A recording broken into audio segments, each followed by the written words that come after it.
Nations without a vision die. Pakistan इस वक्त अपनी तारीख के सबसे बड़े सियासी और आईनी बहरान से गुजर रहा है। अप्रैल 2022 से शुरू होने वाला पावर गेम एस्टेब्लिशमेंट और इमरान खान के दरमियान आज तक चल रहा है। पॉलिटिकल इंस्टेबिलिटी की वजह से रियासत के तमाम इदारे, चाहे वो पार्लियामेंट हो या जुडिशरी हो या एग्जीक्यूटिव, पॉलिटिसाइज हो चुके हैं। आखिर ये सब कैसे शुरू हुआ और क्या पाकिस्तान की तबाही का जिम्मेदार वाकई मौजूदा निज़ाम है? चलिए जानते हैं इस वीडियो में।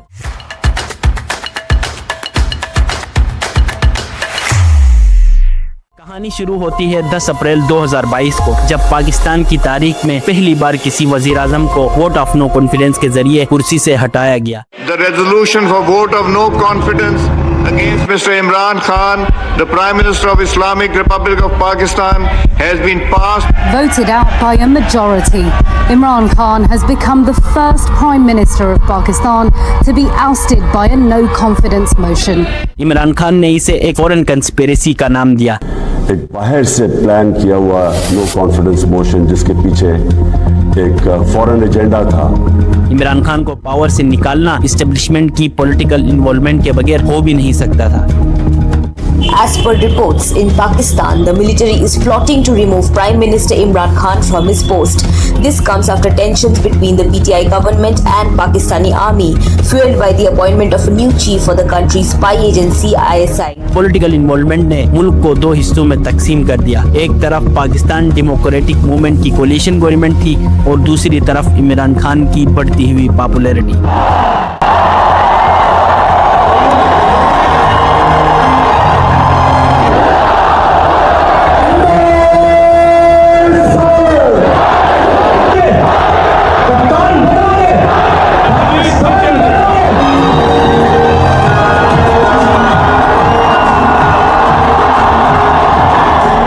नवंबर 2022 को वजीराबाद में एक पॉलिटिकल रैली के अंदर इमरान खान के ऊपर कातिलाना हमला हुआ। सामने एक शख्स खड़ा हुआ था, उसने सामने से पिस्टल निकाला और सामने रख के पूरा ब्रस्ट फायर किया, जिसने आग पर तेल का काम किया और पॉलिटिकल पोलराइजेशन को उस इंतहा पर पहुंचा दिया जहां पर बराह रास्त फौज के आला अफसरान पर पीटीआई की तरफ से इल्जामात लगाए गए। एक ऑफिसर का नाम ले दिया, इंटेलिजेंस ऑफिसर का, जिसने 2 दफा मुझे कत्ल करने की कोशिश की। ISPR साहब, जरा मेरी गौर से बात सुनो। इज्जत सिर्फ एक इदारे की नहीं है, इज्जत कौम में हर शहरी की होनी चाहिए। 9 मई 2023 ये वो दिन था जिसने पाकिस्तान की सियासत को 180 डिग्री पर चेंज किया। इमरान खान की गिरफ्तारी के बाद अवाम गुस्सा होकर सड़कों से निकलकर फौजी तंसीबात तक जा पहुंचे। For days, Imran Khan supporters have slowly marched towards the capital demanding his release from prison. The jailed former Prime Minister branding the demonstration as the final call. A call Pakistan security forces responded to forcefully. Public gatherings are banned and paramilitary units have deployed across the capital. इसके बाद रियासत ने वो great crackdown शुरू किया जिसने PTI को दीवार से लगा दिया। हजारों गिरफ्तारियां हुई और अदलियत से लेकर पुलिस तक हर इदारे का बैलेंस बिगड़ गया, क्योंकि रियासती इदारे बराह रास्त सियासत में इन्वॉल्व हुए। सियासी निजाम को रीसेट करने की कोशिश की गई, मगर अवाम का गुस्सा थमा नहीं। तमाम रुकावटों के बावजूद 8 फरवरी 2024 को इलेक्शंस हुए। इमरान खान को उस वक्त एक फैब्रिकेटेड केस में जेल की सजा सुना दी गई। Former Pakistan Prime Minister Imran Khan and his wife Bushra Bibi have been sentenced to 17 years of rigorous imprisonment each in the Tosha Khana 2 case.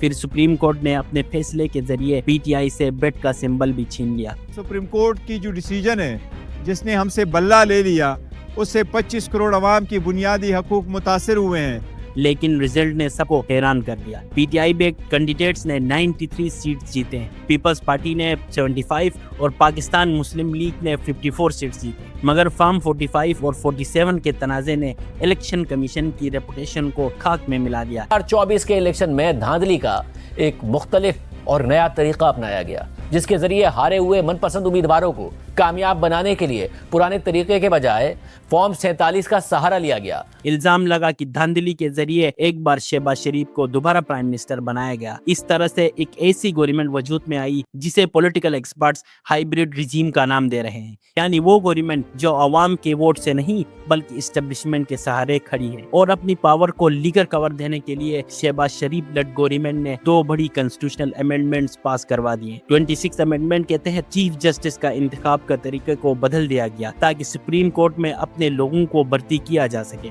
नई तरमीम के तहत इसमें तब्दीलियां की गई हैं। मसलन सुप्रीम जुडिशल कमीशन की तश्कील 9। ये कमीशन कॉन्स्टिट्यूशनल बेंचेस की तश्कील और चीफ जस्टिस ऑफ पाकिस्तान के अलावा दीगर तमाम जजेस की तैनाती से मुतालिक फैसला करेगा। फिर 27 अमेंडमेंट के जरिए फेडरल कॉन्स्टिट्यूशनल कोर्ट बनाया गया। अब फंडामेंटल राइट्स और रियासती तशद्दुद के केसेस इन्हीं कोर्ट्स में जाएंगे। यहाँ पे आती है एक बहुत बड़ी कंट्राडिक्शन। इन कोर्ट्स में वो जजेस होंगे जिनको प्राइम मिनिस्टर की एडवाइस पर प्रेसिडेंट अपॉइंट करेंगे। इसका मतलब साफ वाज़ा है, जुडिशरी की आज़ादी खत्म करके उसे एग्जीक्यूटिव के ताबे बना दिया गया है। ऐसे लोग जो सियासी बुनियादों पर सुप्रीम कोर्ट और फेडरल कॉन्स्टिट्यूशनल कोर्ट्स में आएंगे, वो क्या खाक इंसाफ देंगे अवाम को। मोर इम्पोर्टेंटली 27 अमेंडमेंट हो या 26, दोनों अमेंडमेंट्स उस तरह से मिलिट्री एस्टेब्लिशमेंट ने पास करवाए जिसकी मिसाल नहीं मिलती। पार्लियामेंट एज ए इंस्टीट्यूशन की कोई रियल मालूम अहमियत नहीं रही। ऐसा लगता है कि पार्लियामेंट सिर्फ एक रबर स्टैम्प बन गया है मिलिट्री एस्टेब्लिशमेंट के हाथों। Pakistan's 27th Amendment was also passed at a pace that surprised many. हैरत की बात है, हमें किस चीज़ की जल्दी है। हम बार बार कह रहे हैं ये आईनी तरमीम है, ये कोई मजाक नहीं है। तो इससे पता चलता है कि ये आवाम के लिए नहीं है, ये यहाँ पर सिर्फ और सिर्फ जो है बड़े बड़े अदारों को और बड़े बड़े ओहदों को नवाजने के लिए। आज ये हुकूमत लोगों को ये दिखा रही है कि पाकिस्तान तरक्की कर रहा है, जैसे इसने कोई बहुत बड़ा तीर मार लिया हो। ईरान और अमेरिका के दरमियान टॉक्स करवा के ये इम्प्रेशन दिया जा रहा है पाकिस्तान का इन्फ्लुएंस साउथ एशिया और मिडिल ईस्ट के अंदर बढ़ रहा है। ये सब एक्सटर्नल लेजिटिमेसी हासिल करने की एक कोशिश है ताकि बाहर से लोन मिल सके, मगर सच ये है कि कर्ज लेना कोई इकोनॉमिक प्लान नहीं। जब तक इंटरनल लेजिटिमेसी यानी अवामी मकबूलियत नहीं होगी, मुल्क में सियासी माशी इस्तेहकाम नहीं आ सकता। और दूसरी तरफ बढ़ती हुई महंगाई ने मुल्क में तबाही मचा के रख दिया है। पाकिस्तान में चंद साल पहले कीमतें 38% औसत बढ़ रही थी, जबकि मार्च महंगाई बढ़ने की शरह 7% रही। महंगाई का मतलब कीमतों का बढ़ना है, और ये महज खाना पीना नहीं, महंगाई का मतलब रिहाइश, ट्रांसपोर्ट, तालीम और सेहत के अखराजात भी हैं। लोन्स पे लोन्स लिए जा रहे हैं, कभी IMF से तो कभी सऊदी अरेबिया से।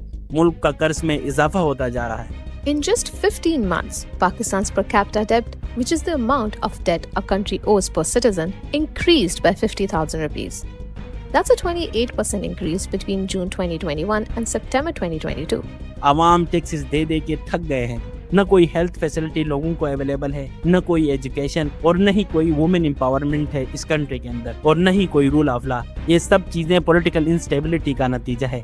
ह्यूमन डेवलपमेंट इंडेक्स की नई दर्जाबंदी के मुताबिक पाकिस्तान 7.5 करोड़ गुरबा के साथ 37 दर्जे मजीद नीचे गिरता हुआ दुनिया के 189 ममालिक में 152वें नंबर पर आ गया है। इंतहाई अफसोसनाक अमर यह है कि तालीम और सेहत की नाकाफी सहूलियात की वजह से पाकिस्तान की दर्जाबंदी जनूबी एशिया के तमाम ममालिक में कमतर हो गई है, क्योंकि भारत और बांग्लादेश समेत दीगर ममालिक से पाकिस्तान का ह्यूमन डेवलपमेंट इंडेक्स औसतन 13% कम हो गया है। आखिर में ये कहना गलत नहीं होगा, पाकिस्तान का हर इदारा, चाहे वो पार्लियामेंट हो या अदलिया, इस वक्त तबाही के धाने पे है। जब तक सेपरेशन ऑफ पावर्स बहाल नहीं होती बिटवीन एग्जीक्यूटिव, जुडिशरी और पार्लियामेंट के दरमियान, और आवाम का एतबार वोट पर वापस नहीं आता, तब तक ये हाइब्रिड सिस्टम मुल्क को मजीद इंस्टेबिलिटी की तरफ धकेलती जाएगी। मोस्ट इम्पोर्टेंटली, एक पार्टी को जेल करके दूसरी पार्टी को पावर में ले आने का ये सिलसिला जब तक खत्म नहीं होगा, पाकिस्तान आगे नहीं बढ़ सकता। See you in the next video.